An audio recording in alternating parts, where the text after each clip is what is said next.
Save किया था ना? मैं सिर्फ इसलिए गया था क्योंकि उसने मुझे कॉल किया, that's it. But listen though. Save it for someone else. जिंदगी में सेव करना जरूरी है, मगर जब बात पैसों की हो, सिर्फ सेविंग से काम नहीं चलेगा। इक्विटी म्यूचुअल फंड्स में इन्वेस्ट कीजिए और अपने सेविंग्स को आगे बढ़ने का मौका दीजिए। Mutual fund investments are subject to market risks. Read all scheme-related documents carefully. Take one look at the map of northeastern India, especially Arunachal Pradesh, and then we'll zoom and expand the area we'll talk about today. This is the western part of Arunachal Pradesh. What is the West Kameng district and Tawang district? So, in fact, if you drive northwards from Tezpur in the across foothills, Tezpur is in the plains. There you go to the foothills. Then you drive up. You come to Bomdila, then Sela, then into Tawang. These are familiar names to us. When you see to the west of it, that is Bhutan. Now, Bhutan borders Arunachal Pradesh on the west and has done so forever. On the north, there is China, but fair distance, say from a place called Sela or West Kameng district. So you absorb this map and we'll come to it in just half a minute based on the conversations that they are special representatives. Both are cabinet level functionaries. One is Ajit Doval from the Indian side, our national security advisor, who's a cabinet ranked officer, and also Wang Yi from the Chinese side. He's the foreign minister, but he's also the state councillor. So in the political hierarchy, higher than any minister. So these two had a conversation. These two are assigned by their respective governments as special representatives to discuss and negotiate the border, and they decided to disengage, de-escalate things in Ladakh, and what you would presume on the Indian side is to restore status quo ante. But as they say, you see proof of the pudding lies in the eating. So proof of whatever lies ultimately in the intentions of the Chinese because they started it. So while that happened, the important thing is that we knew over the last couple of days the talks were going on, the two corps commanders had met, and something was afoot. But at the same time, and timing is most important in diplomacy, particularly when you're dealing with an aggressive, assertive, arrogant pretender to superpowerdom, that is China. So the Chinese chose this particular time to go public with something which had not been talked about so much lately. Now, what was that? In June, that is just last month, China raised an objection at what is called the meeting of what is called as the Global Environment Facility, GEF. What happens at GEF is they allocate funds for environmental conservation objectives, purposes, projects around the world. So there is a project in tiny Bhutan, a project called Sakteng Wildlife Sanctuary. So they wanted funds. Then in fact, that area is also an applicant for a UNESCO World Heritage Site nomination. Also, it is part of the sensitive ecological hotspots in the world. It's a large wildlife sanctuary of about 739 square kilometers. So that sanctuary came up for some funding, and Bhutan is a country everybody loves. So that funding was going to go through, and the Chinese representative objected there. And this is first week of June. And this is when stuff is already flying with India in Ladakh. So Chinese rep says that, look, we consider this to be Chinese territory. This is not Bhutanese territory. Now that claim had never been made by the Chinese. Now GEF rejected the claim, ignored the claim. The officer from the World Bank representing Bhutan at the GEF is an executive director of Indian origin, Indian nominee in fact, Aparna Subramani. She's an IAS officer. She represents in the World Bank Bangladesh, Bhutan, India and Sri Lanka. So she spoke up for Bhutan. Everybody agreed that this is not a valid objection. So that objection was taken on the record, it was mentioned, but the money was sanctioned. So it's not as if that objection by China was accepted, but a new front was opened. Now, when the details, when the documentation of that meeting came out, and this fact came out, so the Bhutanese complained about it. As they complained about it, quite proactively, the Chinese Ministry of Foreign Affairs sent messages to Indian journalists in Beijing and also generally issued a statement saying that this is a part of China. They consider this entire region a part of China, and mysteriously some maps appeared showing a large chunk of Bhutanese territory in Bhutan's eastern sector, east of Bhutan, west of Arunachal Pradesh, in Bhutan's eastern sector to be Chinese. So far, all the discussions that had taken place between Bhutan and China, and they've had 24 rounds of boundary talks since 1984. 24 rounds, 25th was to take place, but it was postponed because of COVID. This territory in the eastern zone was never mentioned. They had trouble or dispute over two territories. One, a 269-kilometer territory in the Doklam Plateau that we keep hearing about all the time. And second, about a 495 square kilometer chunk in this central sector. And in fact, there have been stories that the Chinese had even offered to trade the two, telling the Bhutanese that they'll give up their claims over the central sector if Bhutanese accommodate them on the western sector. Why is the western sector important? That is Doklam, because that helps them widen and deepen the Chumbi Valley, which is like a dagger coming inside Indian territory. In fact, this is what constitutes one flank or one side of this Siliguri corridor. So this is India's weak point. The Chinese obviously want to widen and deepen that foothold or that access point.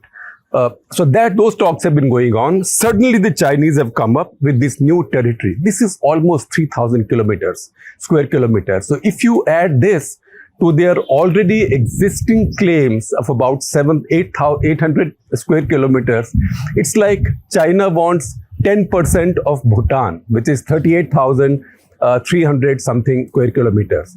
So it's like a big, huge country like China wants 10% of a tiny country with a very tiny population that means no harm to anybody, called Bhutan. Now, in none of the talks so far, none of the Chinese claims, none of the Chinese maps so far, and I have spoken with people in Thimphu, I've spoken with people in our foreign ministry, I've spoken with people who've negotiated with China, people who've served in Bhutan, people who've studied the China-Bhutan border issue for a long time, because as you know, Bhutan and China do not have embassies in each other's capitals.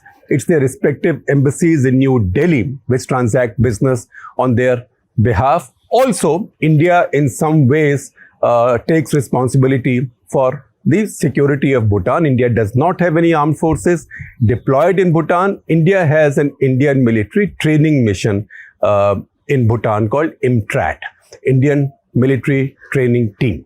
They stay there. But this is a special relationship between India and Bhutan, sort of modernized in 2007 with a fresh treaty. So what the Chinese are doing in this case is sending a message to India, because suddenly they've conjured up this 3,000 square kilometers claim on Bhutanese territory. Then if you look at that map carefully, and that's the reason I said see that map in the very beginning. If you see that map, and you see it's a very hollow map, so we are not marking anything or putting anything to scale. But if you see that blob in the map that China is claiming, you will also notice that China does not share any border with that area. So that area is not even contiguous with China. In fact, it's not even close to being contiguous with China. So how can China claim a part of Bhutan which is not even contiguous to it? That's because China then makes a hyphenated claim.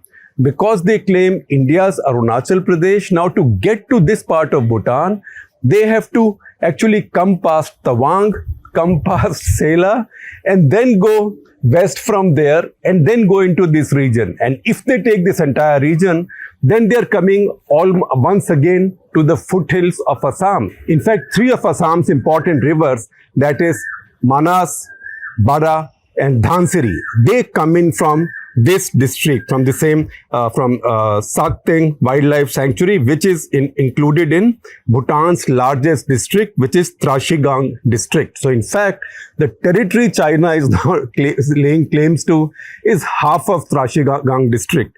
It is such an important district that this is where the Bhutan also has its largest university, that's called Sherupse University. It is like, as a friend of mine in Thimphu described it, like the Delhi University of Bhutan. And it has tens of thousands, very large populations of Bhutanese people. So suddenly the Chinese have conjured up this claim. But once again, to reach this place, they have to first take Tawang and Sela and a large part of West Kameng district in Arunachal. Only then they can access it, because they share no contiguous border with this area. So you have mischief written all over this. Now I can tell you a lot of history for this, but history is really not so important, because the Chinese do conjure up their claims as and when they wish, because theirs is now a case of jiski lathi uski bhais.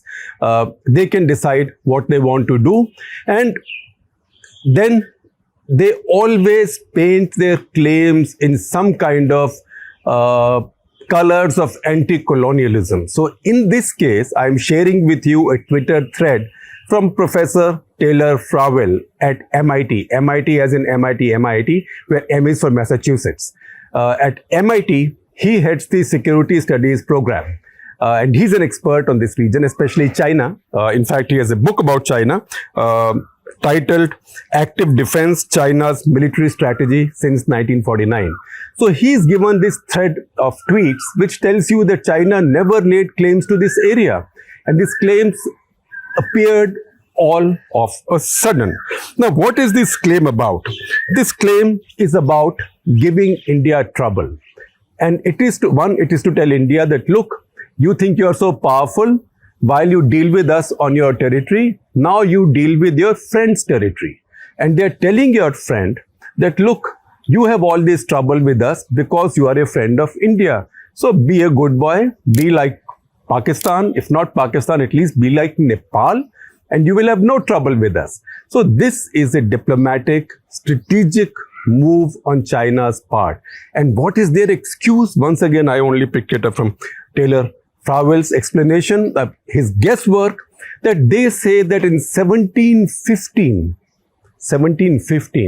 there was a treaty between Bhutan and Tibet that accepted Tibetan sovereignty over this area. And even if it did, even that treaty said that while Tibetans might have sovereignty over that area, Bhutanese people had the right to settle there, to graze their cattle, which is essentially yaks, there. You're going back to 1715. In 1949, this was formalized as a part of Bhutan, and the Chinese have never ever objected to this. So this is something that they just dreamt of. So what have the Chinese done? They have now conveyed to you that, look, you might see that there is a thawing in Ladakh, but we are opening another front for you, not militarily, but diplomatically and strategically. So the strategic challenge, the larger challenge continues. Remember, when they opened out in Ladakh, alongside that, you had trouble with Nepal over Lipu Lake, and Nepalese now have a map that they have to live with forever. Because in our countries, we talked about irredentism, the disease called irredentism in national interest last week. Once that catches a sensitive nationality, then there is no getting rid of it. So there they've created a permanent trouble for India. And now it looks like that they are creating this trouble, hyphenating Bhutan with India. Now, having said that, this is a new China. this is a China that's pushing everybody. So we can feel victimized in India, but every neighbor of China, barring the surrogate states like Pakistan, North Korea, are now feeling victimized. And again, there is a listing that I find. From the Indian side, if I list, I'll say China has problems with about a dozen countries in its neighborhood. But again, Taylor Farwell tells you that at least the following countries: Taiwan, India, Bhutan, direct territorial disputes with Taiwan Maritime, with Vietnam and Taiwan over Paracel Islands, with Vietnam, Malaysia, Philippines and Taiwan over Spratly Islands, with Japan over Senkaku Islands, and then disputes with Indonesia, where they've suddenly come up with new claims now so far away from their coast, from their own coast and territorial waters, that they are now creating trouble all over, because as they are pushing and flexing their muscles, everybody is feeling pushed around. So as we speak, and we'll share some stories with you and some screenshots and some links, the Japanese report that they've had the deepest and the longest incursion by Chinese military ships in areas that they consider their own, in Senkaku Islands area and their territorial waters. And that is continuing. While that is continuing, Americans have sent, after 6 years, they've sent 2 aircraft carriers together to carry maneuvers or exercises in South China Sea. This is USS Ronald Reagan and USS Nimitz, a very powerful carrier task force, a double carrier task force with lots of other ships. The Chinese PLA Navy is also carrying out exercises around that area. These exercises are being carried out not far from Spratly Islands, or what the Chinese called as Sisha Islands. Now, you will also see two tweets on the screen. One that Global Times put out, basically trolling the Americans by saying that, look, we have this DF-21D and DF-26 missiles with pictures of missile launchers, and these are aircraft carrier killers. So you are sailing in South China Sea at our pleasure, which means हम जब चाहते हैं आपको डुबो सकते हैं. We can sink you anytime we feel like. But the Americans also then responded to that with a counter-attack by saying, we are not worried by any of this. We are here at our own sweet will. So you can see that this little tutu meme is going on there, but it basically tells you that the Chinese now are telling any power around them, America as the preeminent global power, that look, we are also around, count us in, you can't count us out. Plus they are telling those in their neighborhood who are not their surrogates, who are not. So the Japanese are getting a message, Australians have got a message, India is getting the rudest message, because India is the biggest power around China, and India and China have a history which is not nice. What is being done in Bhutan is also a message to India. This is a case of kahin pe nigahein, kahin pe nishana, because either they are hoping to price Bhutan out away as India's friend, or they are trying to create another trouble for India to handle, so complicating India's life strategically even more. That's why I would say that we have to watch the entire situation together. So don't get so relieved that Ladakh seems to be on the mend. There also, let us see what on the mend means. Does this disengagement and de-escalation mean restoration of status quo as it existed before this trouble started? If we see the recent experience with the Chinese, it doesn't happen like that. In Doklam, they did agree to go back, not come to Jamphari Ridge that India was most worried about, but they didn't go very far away. From the point where they were stopped, they just went back a few hundred yards, and they've settled down there and built permanent installations there. So we don't know what they plan to do with Pangong and other places like that. So once again, I know that the old English saying is proof of the pudding lies in the eating, but let me also use something from the Hindi heartland, which is, we say in the Hindi heartland, Jaat Barat tab janiye jab tervi ho jaye. So wait for all these ceremonies to be over before declaring restoration of normalcy.